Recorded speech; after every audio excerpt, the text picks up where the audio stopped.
This is a podcast about both having autism and living with someone who has autism.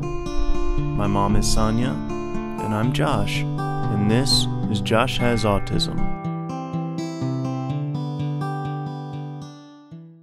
Hey everybody, thanks for stopping by. Hello. Yeah, so this week we are on the 20th podcast. Wow. I know. I know. Does it seem like it to you? No, it really doesn't. It doesn't to me either. Yeah, it seems like the 10th or something. Yeah, I agree. Me too. How you doing today? I'm doing okay. You sure? I mean, I'm not feeling very social today. Okay. Yeah. So here's what I notice when you're having one of these kind of days. Mm-hmm. You kind of disappear, figuratively and literally. And literally. So you remove yourself from the family, from any social setting. Yeah. But also, there's like a fogginess in your eyes. Yeah. And I see that. I've just come to learn when I see that that's the way it is. So we're just going to do a real quick podcast today. Okay. And then you let me know anytime here that you need to be done, we can be done. Okay? Okay. All right. Thanks. Yeah. Well, this week's podcast is about, remember last week we did about your point of view. Mm-hmm. And about how you come to your conclusions based on fact or educated guesses. Right. And I don't know if you remember or not, but in the podcast last week, let me back up for a second. In the podcast last week, it spawned this week's topic. Okay. So there we go. So I don't know if you remember or not, but you went through a period of time, which basically, your whole life. I was trying to break it down, but it's always there, but it was really, really difficult when you were in elementary school and middle school especially. So that was a period of time when you could not accept another person's differing opinion. And let alone understand that they could be right. Right.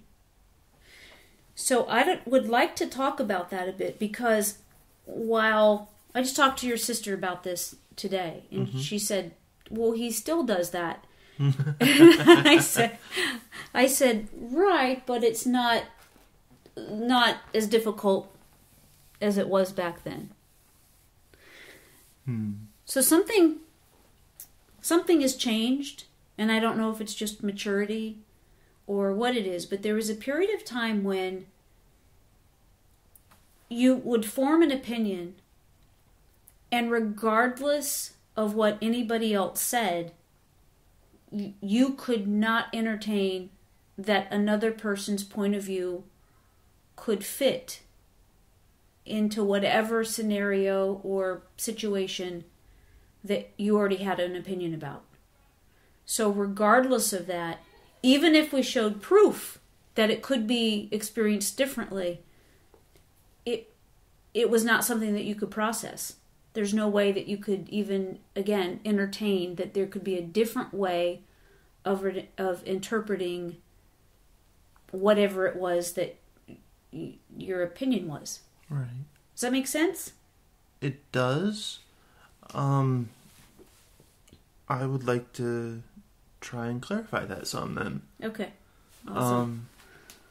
Well, for one thing, whenever I was younger, I watched the History Channel, Discovery Channel, all kinds of stuff like that. Mm-hmm.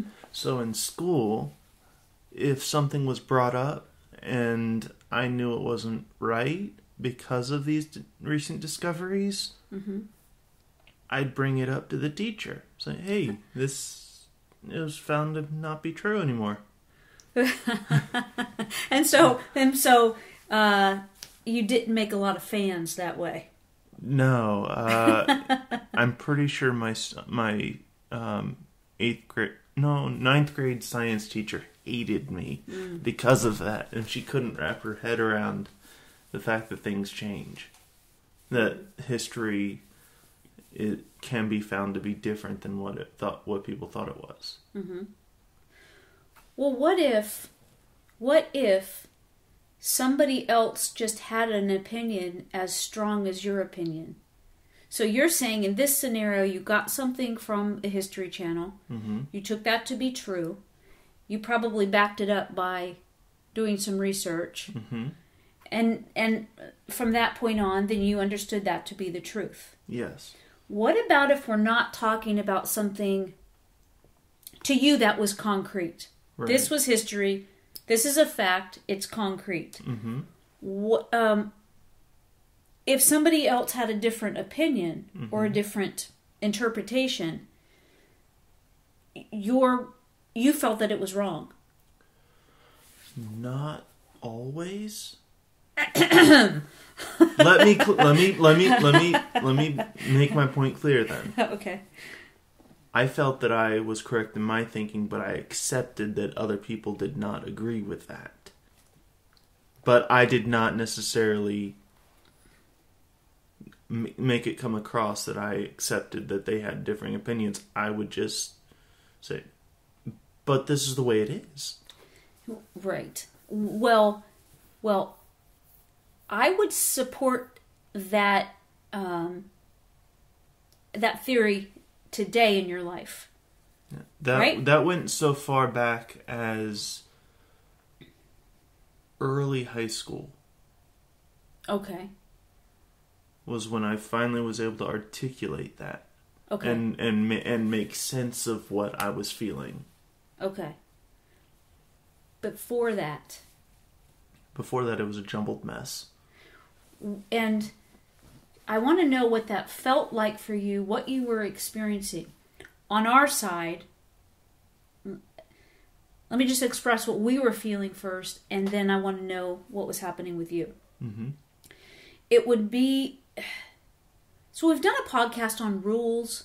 Yeah. It's a little bit different than what I'm talking about, though. Right. Because what I'm talking about is that just a scenario would come up.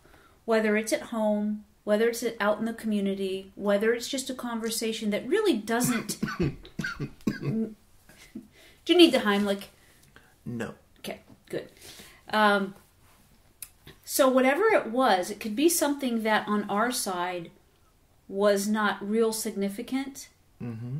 And you would have your opinion, and what you thought was right, the correct answer to something, and you would dig in. And regardless of what was said, there was no budging. Oh, I remember what you're talking about now. Okay, explain that. I can actually give an example that explains it perfectly. Oh, good.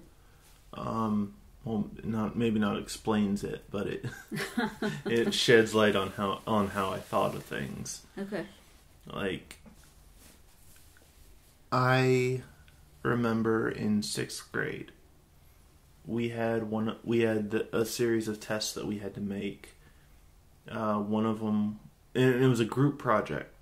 So you had to make the questions on the test? No. Okay. No, there was multiple different scenarios, like making a parachute for an egg. Okay, got it. Yeah, Mm-hmm. to make sure it fell safely. Mm-hmm. And one of the... That was just one of the ideas. Another one was, like... I forget. Okay. Building a pyramid out of pixie sticks or something. Okay. But... No, it was a bridge out of toothpicks. That's what it was. Right. And so a perfect example was we had to use certain materials, and everyone had different ideas as to how to make this work. Mm-hmm. And I had several different ideas that I knew would function a little bit better than most. like I knew it would, because I knew about physics and things like that and just how things worked. Mm-hmm. But it was a group project, and looking back on it, I think I was a little bit pushy about it. Mm-hmm. But well, okay. So from the outside, what that looked like is that you, at that time in your life, had where you were not able to be flexible whatsoever, and that if you had an idea, you were absolute that this is the correct way to do something, and when other people said no, that frustrated you beyond control. Yeah. And you sometimes you would get flustered, you would get angry. Mm-hmm. You frustrated beyond belief. Right, absolutely. And the other people were giving their opinions, and you would like you said, I'd dig in. You would dig in, and you would explain to them why they were so inept. I would? At times you would. And it would just be like, well, sometimes I would hear this stuff, and sometimes I'd be like, that's just not even cool. And then sometimes I'd be like, he's kind of right. I didn't tell you that at the time, because I didn't want to encourage it. Because it could be, it's totally legitimate to say that your reaction to somebody saying to you, no, let's not do it that way, even a group of people that you were working with collectively saying to you, no, let's not do it that way, was more than you could take. Yeah. And so for a while, working in groups was something that, well, we tried to avoid. But it was something that was very difficult for you to understand. So, since you remember, now was that in, it SIP? No. Okay. That was actually in science class. Okay, just regular science class. Yeah. Okay. Let me just... Yeah. I'm sorry, go ahead. Go ahead. I just wanted to say, just like as a little offshoot here, a lot of times, a person that has... So you have what doctors have said is I put it in quotes, a disability. Right? Right? Yeah. And so while you were getting services for autism, you were also in advanced intellectual studies, extracurricular activities, and you had to test into it, and it was something pretty special. Instead of going a roundabout way of saying that, I can make it real simple. Okay. I was in both the gifted and the special needs classes. Well, exactly what I was trying to say, but I was a little vague. So right, you said it exactly what I was trying to say, but I didn't say it. Yeah. So right, exactly, and so it wasn't that. So I just wanted to bring that up because, people with autism or whatever they deal with in their life, it's so possible to at the same time be gifted, to be intelligent and functional in ways that kind of are maybe not expected. Yeah. But it's very real. So we talked about the gifted program that you were in. That's the gifted program that you were in. Go back to the feeling that you had when you were in the science, doing the science project with people. Okay. It was very frustrating whenever people had ideas that were just not sound. So, like someone had the idea of put it in a cup and let it drop.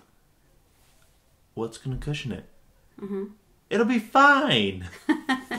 No, it won't. Right. And it's just ridiculous things like that that irked me so bad that I could not function. And right. And it would sometimes shut you down. Yes. What did that... Even though I hate that term. I know. What were you feeling when that was happening? Overwhelmed. Absolutely overwhelmed. And feeling that things weren't fair. That they were unfair. Because I knew what was going on. I knew what would happen. And no one was listening to what I was saying. And there was no way for you to consider that maybe their ideas, they might be feeling as strong about their ideas, or that maybe their ideas could work? But I was right. And that's the podcast.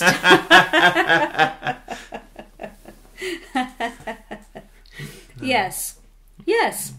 That's what it was like. Yeah. And I understand what you're saying, is that you had the answer.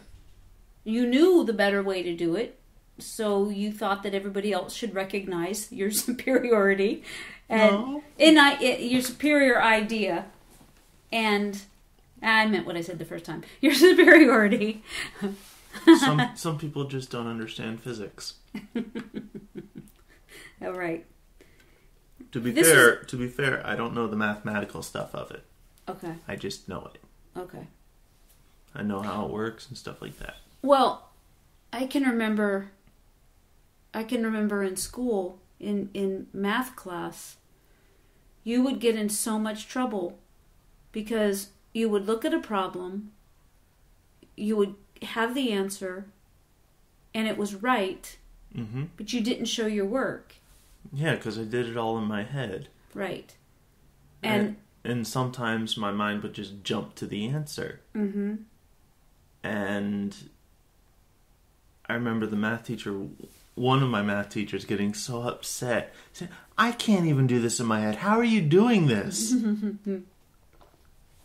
But getting you to understand that going through the steps is really important to be able to show that you've grasped the concept to get to the end. Like, that's part of what they want to see. That's part of the grading, yes. Yeah, not just the answer. Yes. What's hilarious is that sometimes I'd come up with alternate ways to get to it and still get the right answer. And it was hilarious and awesome at the same time for me. For you. For me. Yes. And on the other side of that, when it was explained to you that it's part of what the teacher's trying to... He has to see this in order to give you a grade. That's the process right now. Is how you're getting there. You have to write it down because he needs to make sure that he's grading you on that process. Not just the answer, but the process. And it took so long for me to finally realize that not only does that make it easier on me and them, I guess, but but it also makes it so that if something is incorrect, I can see exactly where it is that I messed up. Right. I can see that now. For the longest time, it would not register in that way. So this is a perfect example of what it is that we're talking about, in that when you were younger, I remember there were so many situations. So this one is a concrete situation. We're talking about math. We're talking about you showing your work.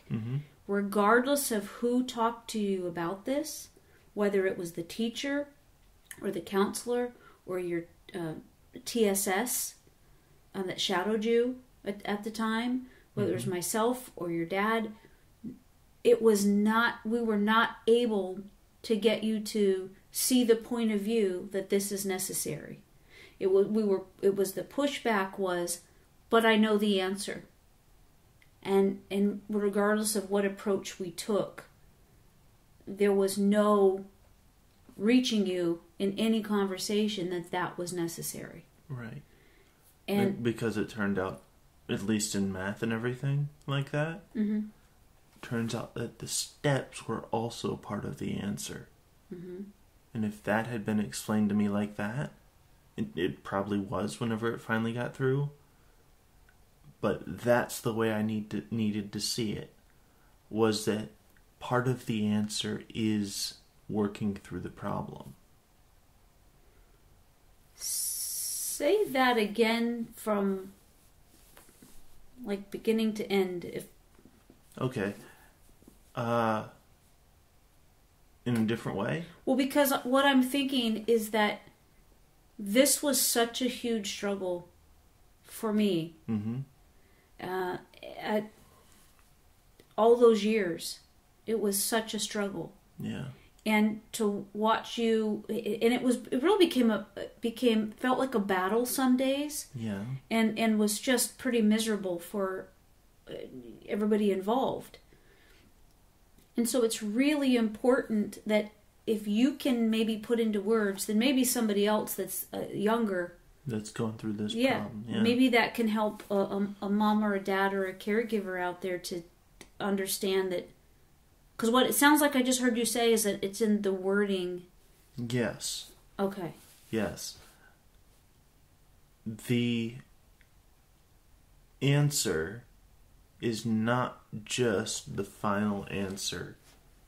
The answer is also the answer also includes how you got that last step. It's all the steps leading up to it is part of the answer. Okay. So in this particular case, the way that we explained it to you was show your work before the answer. That was how you guys tried to say it so many different ways. I don't know if it was ever explained to me the way I just said it, that part of the answer is the steps to get that final answer. Okay. It's one of the things that I've learned throughout your life is that sometimes it feels overwhelming because it feels like there have been times where I feel like I have to ask the question in the perfect, exact way in order to be communicating effectively with you. And sometimes that this is that, you know, it shows it right there that we were doing the best we could from every angle, not just your dad and I, but all the people involved. And we got nowhere. And what you're saying is if we had said it in a different way, it would have reached you. I'm not going to say yes because at this point I'm not sure. Right. Okay. But I'm saying it's very likely that it would have helped if it had been brought up in that way. Because like I said, most of the ways that you guys used was you have to show your work. Not just the answer. When you think of things, does your mind view things in a linear fashion? Not always. Most of the time or no? Could you give me an example of what you mean? I guess that there's the beginning point, there's A and there's B. You go from A to B, straight line. It's that direct path that you take to get there. Sometimes it feels like you have the abstract. So you have the straight line from A to B, will be a linear approach. You have all these abstracts on both sides. And they take you, from one side to the other side, back to the other side to the other side, rather than going a straight line. Right. You were just doing a lot of hand motions. Oh, sorry. That they will have no idea what you're talking about. Right. So it's like checkpoints in a race. Rather than going through a straight line to the quickest way possible. Yeah. You're constantly hearing recalculating. Okay. Right. Right. And that's what it feels like for you? No, I was just describing what you were saying. Oh, okay. See, I think I'm being so brilliant here, figuring you out. And you're just like, nope. Oh, well. What I'm trying to get to in all of this is that if you're describing a point in time in your life that had we approached the situation differently, not just the words, it sounds like to me, because we probably formed some sentences that resembled that at some point. Right. But do you have any, other than just saying it like this, and any suggestions on how to best reach you when you were that kid, when you were that age, when you were younger? How could we have done it better? I think the best way would be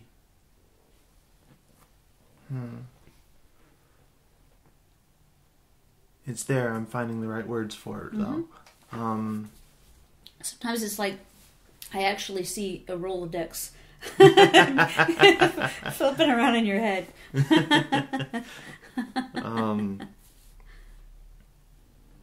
Yeah, that's why I skipped the answers and just put the final answer. No.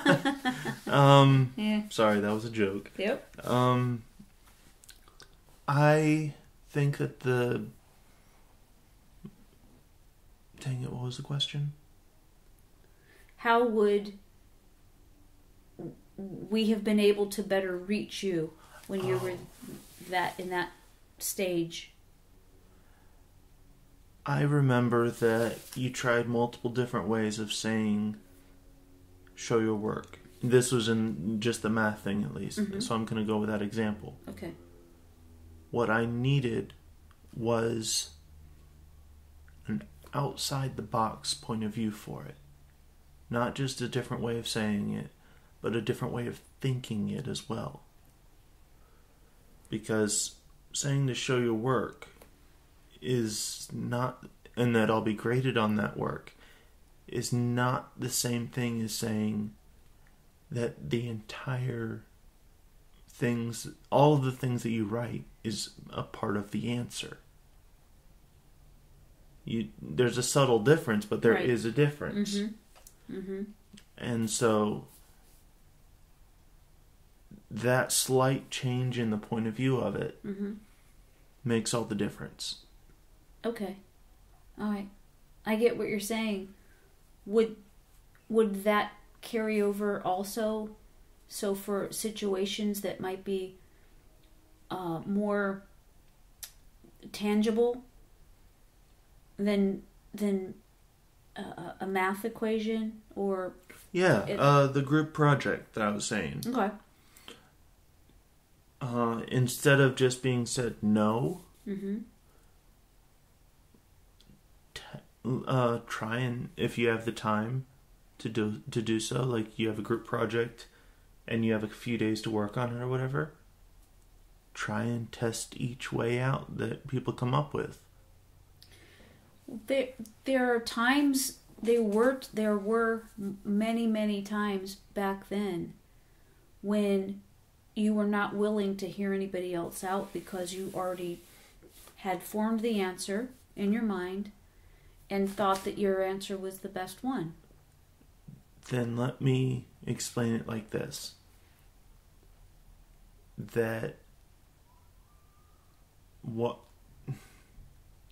Let's say I'm someone from the outside talking to my younger self. Okay. Why don't you try... No, never mind. You may understand that this will work. But let them try their way and your way and find out for themselves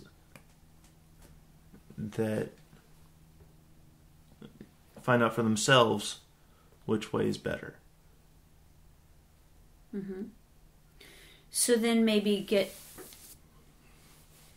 work on the group as a whole say, hey, let's try all of them. Yeah. Okay. That's sometimes possible. But sometimes not. Right. Right. Mm-hmm. And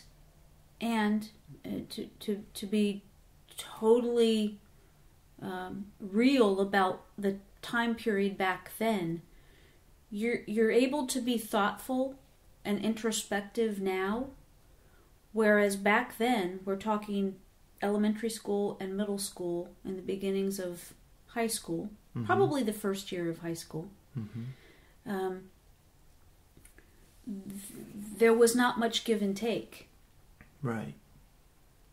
And do you see it that way?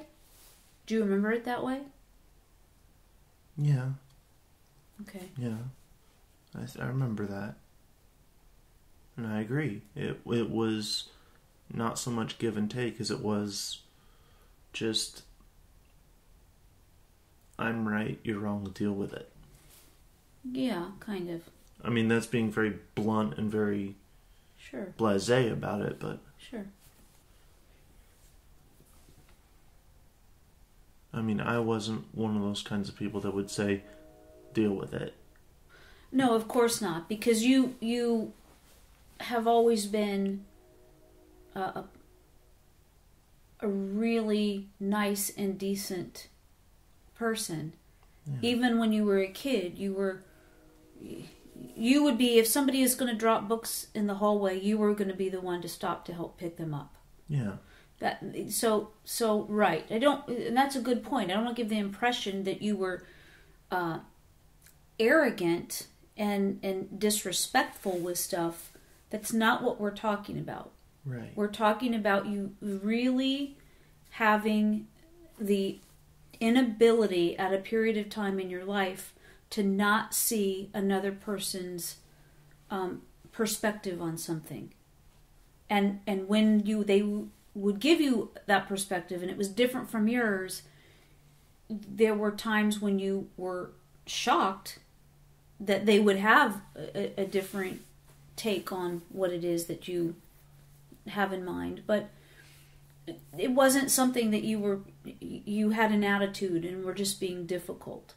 What we're talking about was really something that you could not control. It was something that you could not move beyond. You would get stuck. It was debilitating. It was. Yeah. It was. And it would lead to, the group activities like that would lead to your actions and your behavior escalating. Mm-hmm. And you would get louder and you would get frustrated. And because, as you're explaining, you would feel overwhelmed. Yeah. And so that's something that was real. Right. Like, it wasn't just that I was feeling overwhelmed either. It was a mixture of being overwhelmed and the feeling that, why won't they just listen to me? Of not being heard. Yeah. Right. Right. Mm-hmm. So. So, you just had that look saying to me, we're done. So I think we should wrap it up. Is there anything else that you want to say about that? Because I know you're kind of winding down here.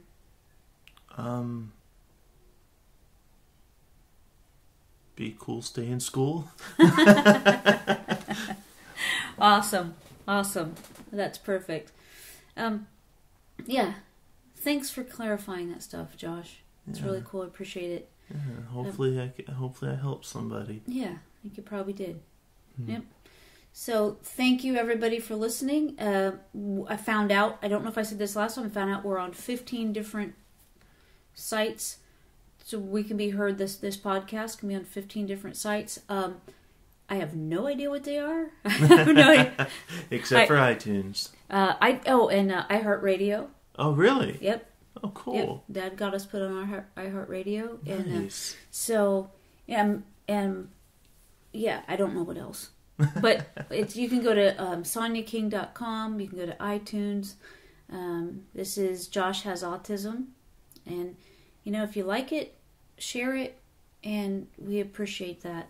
so much. And we love having feedback from you guys. Yeah. We've gotten a few emails that are just wonderful to have read. Mm-hmm. And thank you so much for sending them in and letting us know how you're feeling about things. And it's... You inspire us. And I'm happy that we've inspired you guys as well. Yeah. I couldn't say that better. So I won't even try. Yeah. So thank you for hanging out with us again. Hope you have a great day. Love you. Bye.